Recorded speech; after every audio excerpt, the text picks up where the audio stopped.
what happened then. So you went to the study and... Okay. The computer was off. Her desk chair was just kind of thrown to the side on the ground. Okay, so just kind of the architecture of your home. So you go downstairs, there's blood, so it looks like someone had broken into the living room. What floor is this study on, this home office? Is it on the second floor, so you'd have to go up the stairs, or is it on the first floor? On the first floor, okay.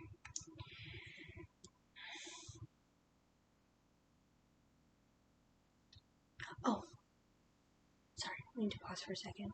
Hi, Mark. Hi, what's going on?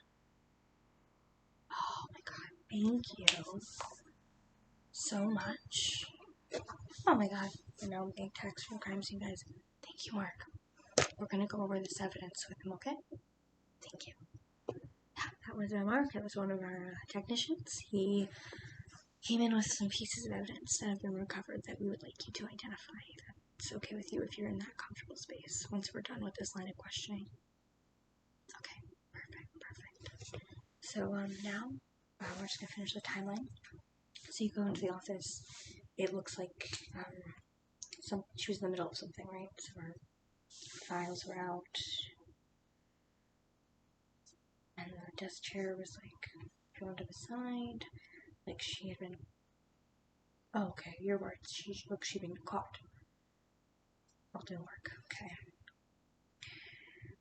And that was when you decided to call us, right? Okay. I know it's very upsetting for you, it's very emotional, but we would just like you to look at the two pieces of evidence that we found, okay? The first piece of evidence we found is a flip-flop. Now, are you familiar with this flip-flop? Is this one of your wife's flip-flops? Yes, okay. Now, what, do you know your wife's shoe size? Do you ever buy her shoes for anniversary or... Okay, you know your shoe size. Now, may I ask what that shoe size was? Okay. Because this is actually 2 sizes larger than your wife's shoe size. When would your wife wear these shoes? Would she wear them around the house? Would she wear them to the beach, to the pool? Okay. So you said your wife would wear these just kind of casually around the house? Makes sense. Now, I don't know when the right time to bring this up to you is, but, these shoes were not this way when we found them.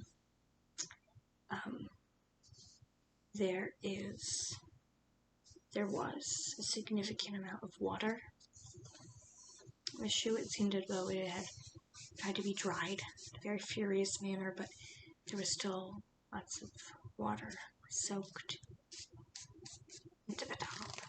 These rather cheap flip-flops.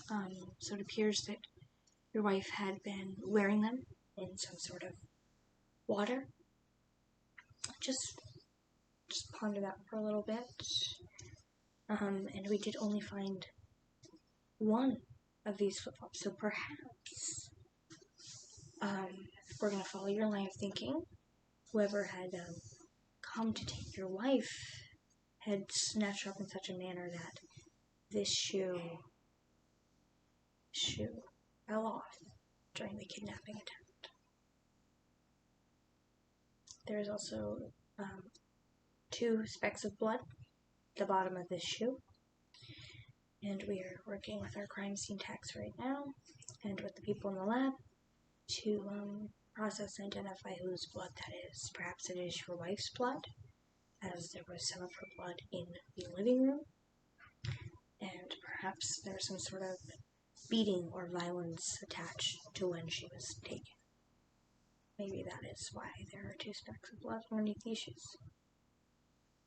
Also, discussing with my partner, she had mentioned that oftentimes, I don't do this, but she does this and her friends do this. They will purchase shoes that are a little bit larger to wear in the shower.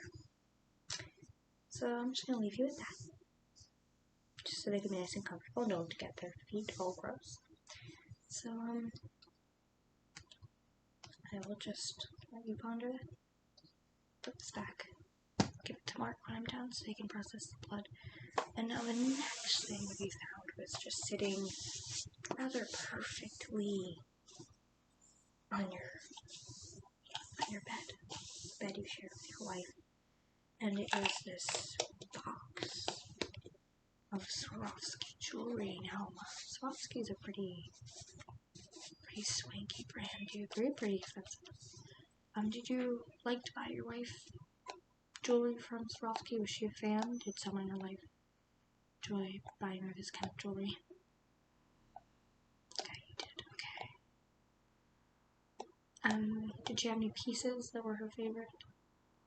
Earrings. Okay, the butterfly earrings. Nice choice. I am wearing the butterfly earrings as we speak. So your wife enjoyed Swarovski jewelry. Do you remember purchasing anything for her in this box? Okay. Did you take it out perhaps to surprise her when she never came? Okay. So you had planned on giving your wife some jewelry, and she just never came when you were in the shower. Never was surprised. Well, let's open up, because cards are pretty interesting, actually. We have, looks to be an amalgamation of jewelry, odds and ends, but the most interesting thing my detectives and I found in here was this necklace. She said she loved butterflies, so that would make sense, wouldn't it? It's beautiful. It's almost a rose gold, and it has a link of butterflies. It's a pretty small necklace, you would say, right? And did your wife enjoy smaller jewelry? Because I mean, she was a very tall woman.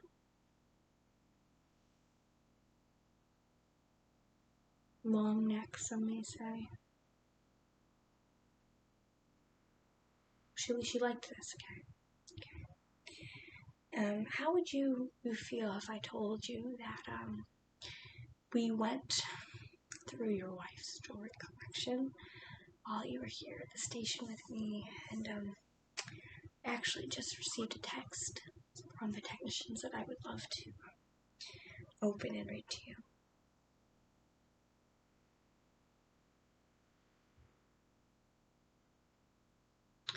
Yes, so it appears these butterfly earrings that you claim your wife loved so dearly, they weren't in her extensive 3-drawer collection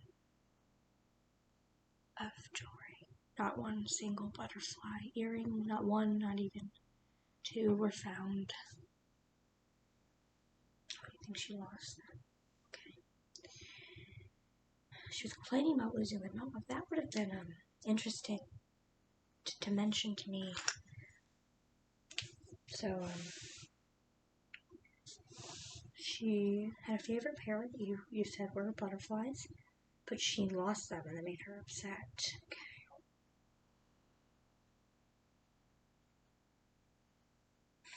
So we have our timeline. We have some interesting evidence that we could look over. I think I am going to tabulate all my whiteboard notes into real file notes, and then I'm going to get back to you. I think we're going to continue this conversation, okay? I'll tell you if we hear anything else about your wife. Okay. Thank you, sir. Take all the time you need, okay? It's going to be okay. We're going to find whoever did this. And I promise you, they will be prosecuted to the full letter of the law.